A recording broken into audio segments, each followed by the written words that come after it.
Você percebeu que, ultimamente, o tanque está esvaziando mais rápido? Mesmo que você dirija como sempre, não é sua imaginação. Entre o tráfego, a pressa e hábitos que repetimos automaticamente, é fácil gastar combustível a mais sem perceber. E quando o consumo dispara, não dói apenas o preço por litro, dói o total no final do mês. Muita gente perde centenas, às vezes até mais de 1.000 euros por ano, não pelo carro que tem, mas por como o dirige. Cada aceleração desnecessária, cada freada brusca, cada minuto com o motor ligado sem se mover, é como abrir um pequeno vazamento na carteira. Mas aqui vem a melhor parte. Você não precisa trocar de carro, nem comprar aditivos, nem instalar gadgets milagrosos para começar a resolver isso hoje.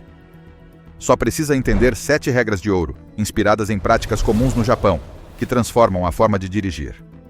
São ajustes simples, constantes e mensuráveis. Reduzem o consumo, suavizam o desgaste do motor e devolvem quilômetros por cada litro. E sim, a última regra é aquela que quase ninguém aplica, mas pode ser a diferença entre encher o tanque uma vez por semana ou estendê-lo por vários dias a mais. Vamos começar. Truque número 7. Condução preditiva. Dirigir gastando menos gasolina não é apenas uma questão de escolher o carro certo ou o tipo de combustível. A diferença real quase sempre está em como você dirige. E aqui aparece a chave que poucos aplicam de verdade. Ser um motorista que prevê, não um que reage.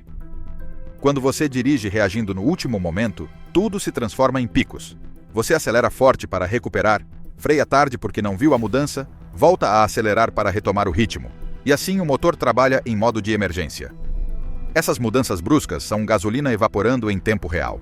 Em contrapartida, a condução preditiva faz o oposto. Suaviza cada transição. Menos picos, mais fluidez.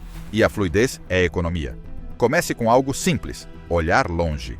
Não apenas para o para-choque da frente, mas 2, 3, até 4 carros à frente quando possível, e também o que acontece ao redor. Semáforos, cruzamentos, rotatórias, pessoas se aproximando de uma faixa de pedestres, um ônibus que para, uma curva fechada, uma subida que vem adiante. Tudo isso são sinais. Se você os lê cedo, pode tirar o pé antes e deixar o carro avançar por inércia. Pense no semáforo amarelo. O motorista reativo faz 2 coisas típicas.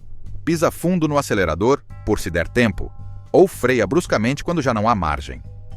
O preditor assume que o mais provável é que fique vermelho e age com antecedência. Solta o acelerador, deixa o carro desacelerar sozinho e só no final toca o freio suavemente. O que se ganha? Evita acelerações inúteis e evita frenagens fortes. 2 picos de consumo a menos. O mesmo acontece no trânsito. Se você vê que o carro à frente começa a fechar o espaço ou as luzes de freio acendem à distância, não espere ser obrigado a frear. Levante o pé um segundo antes, mantenha uma distância um pouco maior e permita que o carro role. Essa distância extra não é perda de tempo, é margem para não frear e voltar a acelerar. E cada vez que você evita esse freio mais aceleração, está economizando. Na estrada, a condução preditiva também é perceptível. Se vem uma descida, aproveite o impulso sem acelerar demais. Se aproxima uma subida, entre com velocidade estável e aceleração progressiva, sem apertar o pedal como se fosse um interruptor. Em curvas, o ideal é chegar já com a velocidade correta, não entrar rápido e frear dentro da curva. Frear em plena curva não só consome mais, desordena o carro e aumenta o desgaste. Um detalhe moderno que joga a seu favor.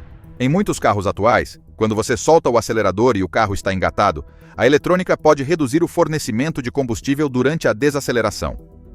Você não precisa brincar com o ponto morto para economizar. Na verdade, ir em ponto morto pode ser inseguro e, em alguns lugares, é desaconselhado ou proibido. A ideia é simples. Antecipe, solte o acelerador antes e deixe que o carro freie suavemente. A condução preditiva é, no fundo, uma coordenação entre seus olhos e seus pés. Olhos longe, pé leve. Aceleração progressiva, frenagens suaves e planejadas. Manter o carro respirando em um ritmo estável. E isso não se nota apenas no consumo, sente-se em tudo. Menos trancos, menos estresse, menos fadiga. E ainda cuida dos freios, pneus, transmissão e motor, porque reduz impactos térmicos e mecânicos. Se quiser transformá-lo em hábito, estabeleça uma meta simples a cada viagem. Usar o freio o mínimo possível sem comprometer a segurança. Truque número 6. O grande debate: janelas abertas ou ar-condicionado ligado? Este é um desses temas que divide motoristas há décadas, porque soa lógico pensar: se desligo o ar, economizo combustível. E às vezes isso é verdade, mas nem sempre. O detalhe é que na vida real, o consumo não depende apenas do compressor do ar-condicionado, mas também de algo igualmente caro: a aerodinâmica. O vento pode ser um aliado quando refresca, ou um inimigo silencioso quando freia o carro como se você estivesse com o freio puxado. Na cidade, trânsito pesado ou em velocidades baixas, baixar as janelas costuma ser a opção mais eficiente. Por quê? Porque a 30, 40 ou 50 km por hora, a resistência do ar ainda não é tão grande a ponto de obrigar o motor a trabalhar demais. Nessas condições, abrir as janelas quase não impacta o consumo, enquanto ligar o ar-condicionado soma um esforço extra. O compressor precisa de energia, e essa energia vem do motor. Em resumo, em trajetos lentos, com paradas constantes e mudanças de ritmo, o mais econômico costuma ser ventilar, abrindo um pouco as janelas e manter o AC desligado, sobretudo se não estiver fazendo um calor extremo. Mas quando você sai para a estrada, tudo muda. A partir de certa velocidade, a resistência do ar cresce rapidamente, e com as janelas abertas, o ar entra desordenado, cria turbulências dentro da cabine e rompe o fluxo aerodinâmico do carro. É como levar um paraquedas invisível nas laterais. O motor precisa empurrar mais forte para manter a mesma velocidade. Esse esforço extra é combustível queimando para lutar contra o vento. Aí aparece a ironia. Na rodovia, muitas vezes é melhor fechar as janelas e usar o ar-condicionado moderadamente. Sim, o AC consome, mas o carro vai mais limpo, cortando o ar. E além disso, os sistemas modernos são mais eficientes do que as pessoas imaginam. Não trabalham sempre no máximo, regulam, mantêm a temperatura, e se usados com inteligência, o impacto pode ser menor do que o castigo aerodinâmico de andar com as janelas abertas. A chave está em como você usa o ar. Muita gente comete o erro de colocá-lo no mínimo absoluto, com o ventilador no máximo, como se quisesse congelar o habitáculo em 2 minutos. Esse modo tempestade polar obriga o sistema a trabalhar mais, e aí sim você nota o consumo.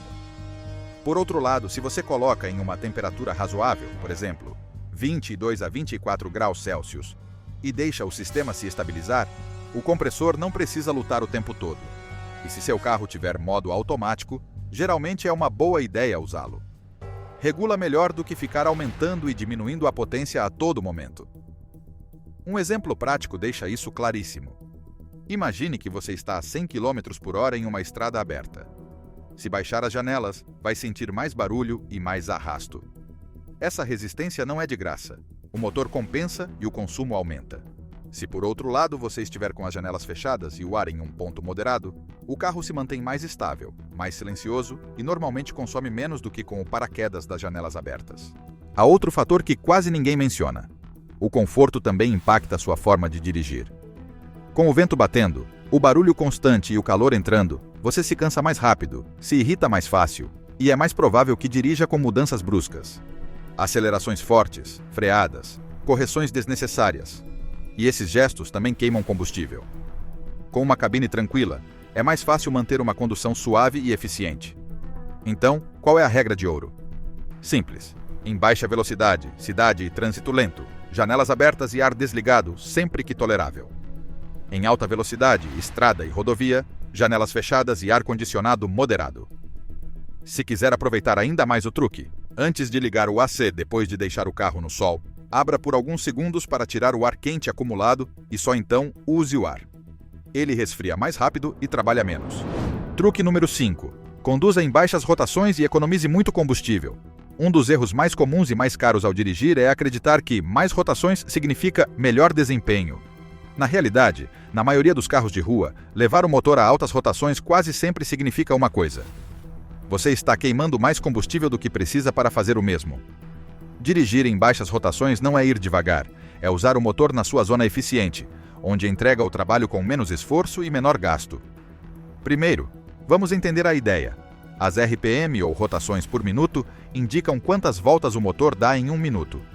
Quanto mais RPM, mais ciclos de combustão por minuto e, portanto, mais combustível entrando no sistema para manter essa velocidade de giro. Sim, o motor produz mais potência, mas a grande pergunta é: você precisa disso?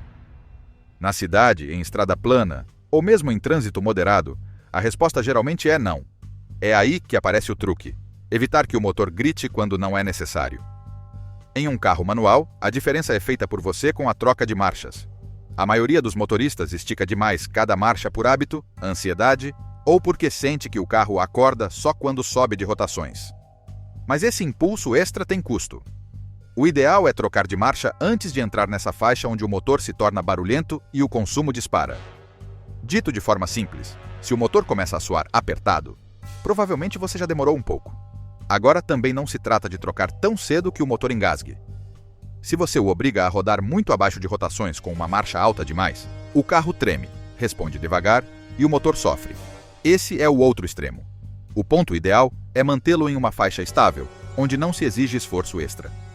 Como regra geral em muitos carros a gasolina, mover-se em torno de 1.500 a 2.000 RPM em condução tranquila costuma ser eficiente. Em alguns diesel, até menos. E em motores pequenos ou carregados, talvez um pouco mais. O importante é a sensação. O carro deve ir solto, sem vibrações estranhas nem necessidade de pisar fundo para manter o ritmo. Em automáticos, a caixa tenta fazer isso sozinha, mas nem sempre. Há carros que, por programação ou estilo de condução, esticam as marchas e mantêm o motor em altas rotações por mais tempo do que o necessário. Aí você tem duas ferramentas fáceis: o modo eco e o seu próprio pé direito. O modo eco geralmente suaviza a resposta do acelerador e prioriza trocas de marcha mais cedo. E seu pé, quando usado com delicadeza, pede ao carro menos potência, então a caixa sobe de marcha antes. Em alguns modelos, você também pode usar modo manual ou alavancas para evitar que o carro fique girando alto sem motivo, especialmente em subidas leves ou ultrapassagens que não exigem pisar fundo. E por que esse truque economiza tanto? Porque o consumo dispara nos picos, acelerações fortes, esticar marchas, recuperar velocidade com base em altas rotações. Quando você dirige em baixas RPM, o motor trabalha com menos atrito interno, menos temperatura, menos estresse mecânico e, em geral, em um ponto onde a eficiência é melhor. E o benefício não é apenas no combustível. Você também cuida da transmissão, embreagem, suportes e reduz o desgaste.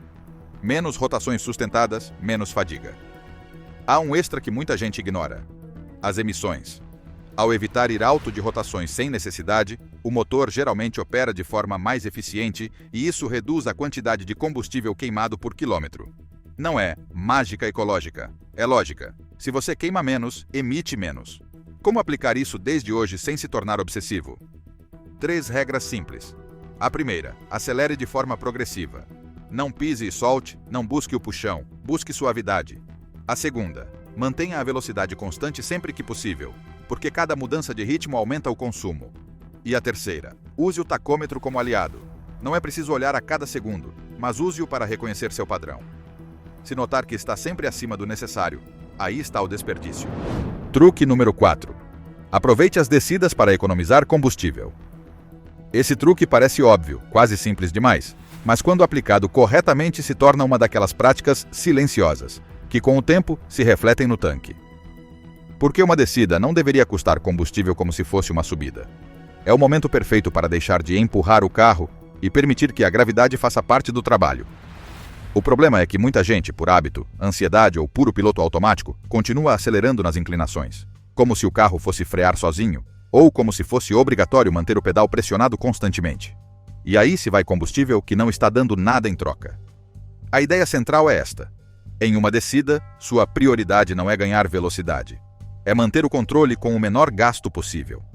Para conseguir isso, o primeiro passo é muito simples: solte o acelerador. Deixe o carro rolar e se estabilizar.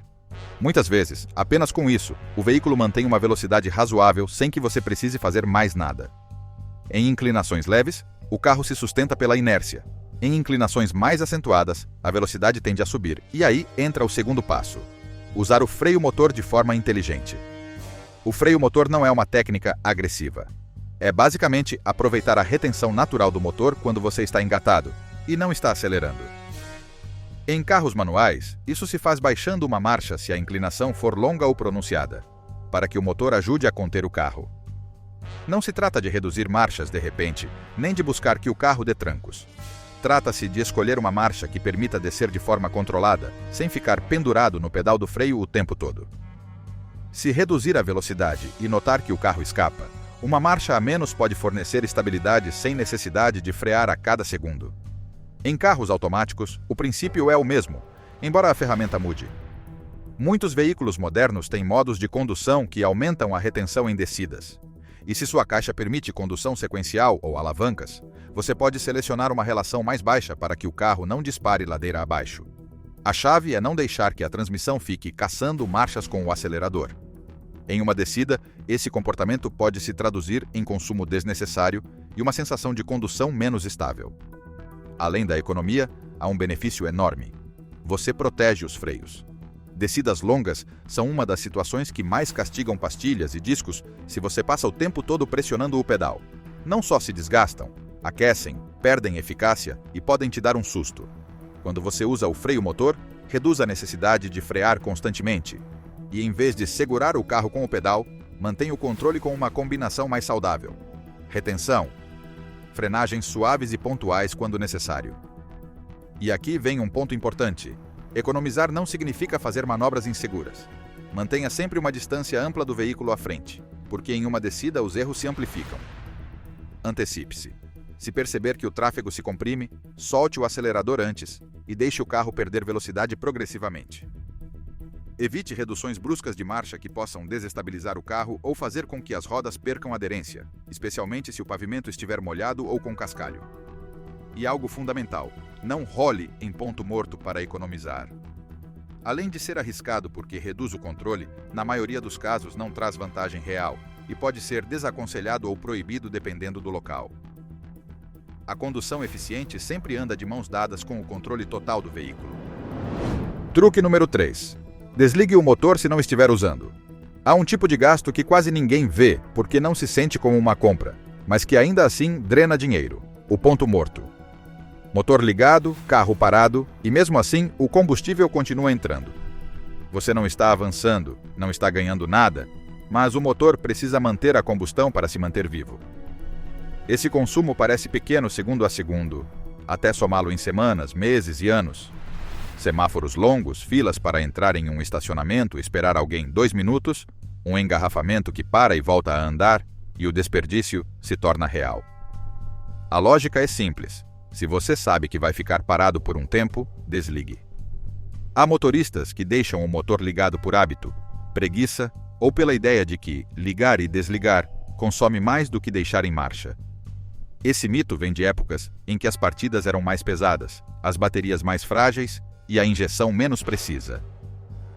Hoje, a maioria dos motores modernos e sistemas de partida são projetados para ligações frequentes sem que isso seja um problema, e em muitos cenários, o combustível gasto no ponto morto acaba sendo maior do que em uma partida normal. Por isso, costuma-se mencionar uma regra prática. Se a parada vai ser longa o suficiente para que o carro fique ali parado por mais de alguns segundos, desligar começa a fazer sentido. Alguns falam de 10 segundos. Outros preferem 30 ou 60 para evitar ligar e desligar em microparadas. Não é preciso obsessão com o número. O ponto é detectar o padrão. Se você já sabe que o semáforo é longo, se vê que a fila não se move, se está esperando alguém e ele diz, já desço, mas passam minutos, aí não há debate. Motor ligado é combustível jogado fora. Além disso, isso não é só economia de combustível. Desligar também reduz ruído e emissões na rua e diminui o calor que o motor irradia em espaços fechados ou com pessoas por perto. É um gesto pequeno, mas repetido muitas vezes, torna-se uma economia acumulativa. No Japão, onde o enfoque costuma ser eficiência e hábito, esse tipo de microdecisão faz parte do pacote. Não se busca um truque mágico. Busca-se cortar desperdícios. Agora, como todo truque útil, ele tem sua forma correta. Não se trata de ligar e desligar de maneira frenética a cada mini parada. A ideia é fazer isso quando realmente há uma parada clara. Por exemplo, em um cruzamento com tráfego totalmente parado, em uma espera de picape, em uma fila que não avança, em uma obra com pare e siga onde você já percebeu que o tempo de espera é longo. Também há exceções lógicas. Se você acabou de exigir muito do motor, é melhor não desligar imediatamente, principalmente em motores turbo, para que o sistema se estabilize e a temperatura baixe. Outro caso, se precisar do desembaçador com urgência por segurança, ou se estiver em uma situação onde desligar possa comprometer a visibilidade ou o controle, priorize sempre a segurança acima da economia.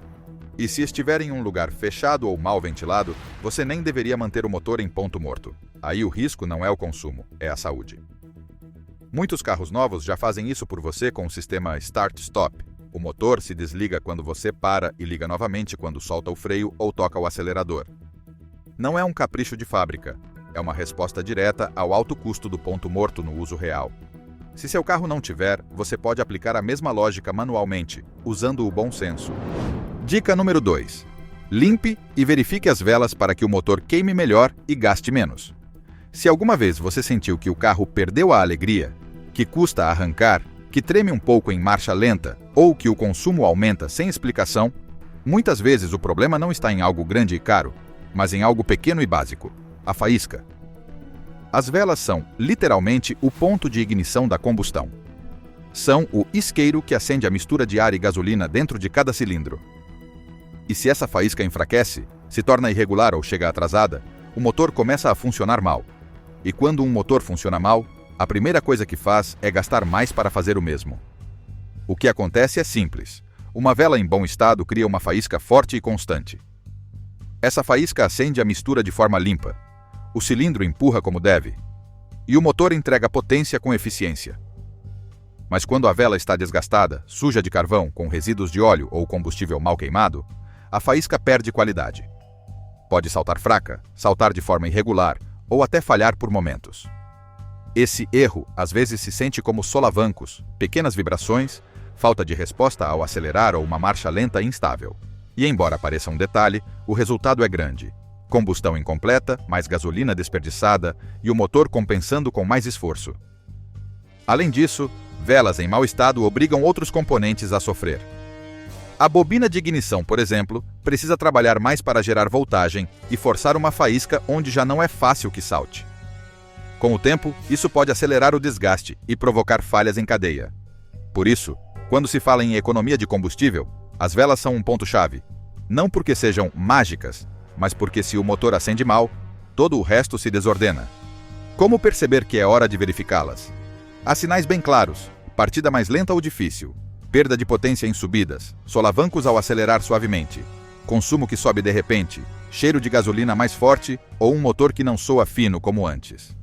E se você dirige muito em trânsito com paradas constantes, trajetos curtos ou áreas com poeira, as velas podem sujar antes do esperado. Também influenciam o combustível, o estado do filtro de ar e até uma mistura mal regulada. Quando algo não está bem, as velas acabam mostrando. Agora, aqui vem o importante. Limpar e calibrar nem sempre significa a mesma coisa para todos os carros. Em motores modernos, muitas velas são de irídio ou platina e vêm calibradas de fábrica. Em vários casos, não se recomenda recalibrá-las à mão porque você pode danificá-las ou alterar seu design. E muitas vezes, se já estão gastas, o melhor não é limpá-las, é substituí-las. O que realmente é inteligente é seguir o intervalo do fabricante e usar o tipo exato de vela que corresponde. Trocar uma vela por outra parecida ou de faixa incorreta pode fazer com que o motor funcione pior, não melhor. Se a verificação for feita em oficina, o procedimento costuma ser rápido, mas cuidadoso. Elas são retiradas, inspeciona-se a cor e o estado. Verifica-se a distância entre os eletrodos se aplicável, limpam-se apenas se necessário e instalam-se com o torque correto. Esse último ponto é crucial. Uma vela mal apertada pode causar problemas de vedação. Uma vela apertada demais pode danificar a rosca da cabeçote. Por isso, se você não tem ferramentas e experiência, o mais sensato é recorrer a um mecânico de confiança. É um serviço relativamente acessível que pode devolver o desempenho real. Dica número 1. Use o lubrificante adequado e seu motor lhe retribui em quilômetros. Este é um daqueles conselhos que parecem de manutenção e não de economia, mas na prática vale ouro. Porque o óleo do motor não está aí apenas para evitar que as peças se desgastem. Também determina quanta energia o motor perde por atrito, quão fácil é para ele se mover a frio, quão limpo se mantém por dentro e, consequentemente, quanto combustível precisa para fazer o mesmo trabalho. Pense assim. Dentro do motor, tudo está girando, deslizando e suportando pressão milhares de vezes por minuto. Pistões, anéis, árvore de cames, rolamentos, corrente ou correia, bombas internas. Se a lubrificação é correta, essas peças rolam com suavidade. Se a lubrificação não é adequada, o motor começa a gastar energia para vencer o atrito. E essa energia vem de um único lugar, a gasolina. Por isso, não é a mesma coisa colocar qualquer óleo que colocar o que corresponde. Cada motor foi projetado com tolerâncias e necessidades específicas. Tipo de óleo, viscosidade, normas de desempenho e até aprovações do fabricante. Tudo isso está indicado no manual ou na tampa do motor, e não é capricho. Se seu carro pede, por exemplo, um 0W20 ou um 5W30, é porque o design do motor, sua bomba de óleo e seus canais internos foram pensados para que esse grau flua e proteja como deve, especialmente na partida. Aqui está a parte que muitos ignoram. O maior desgaste e uma parte importante do consumo ocorrem quando o motor está frio. Ao ligar, o óleo precisa chegar rapidamente a todos os cantos. Se você usar um óleo muito grosso para esse motor, ele demora mais para circular e o motor sente resistência. É como tentar correr com botas pesadas. Nos primeiros minutos, o motor trabalha mais, queima mais combustível e se protege menos. E se você usar um óleo muito leve quando o motor precisa de um mais viscoso, pode faltar película lubrificante em certas condições, elevando a temperatura, o ruído, o desgaste e, novamente, o esforço. Em ambos os casos, o motor paga a diferença. Além disso, a qualidade importa.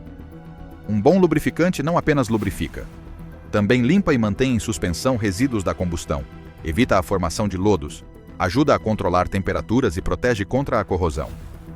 Com o tempo, o óleo velho se degrada, perde aditivos, se contamina, oxida e já não cumpre sua função com a mesma eficácia.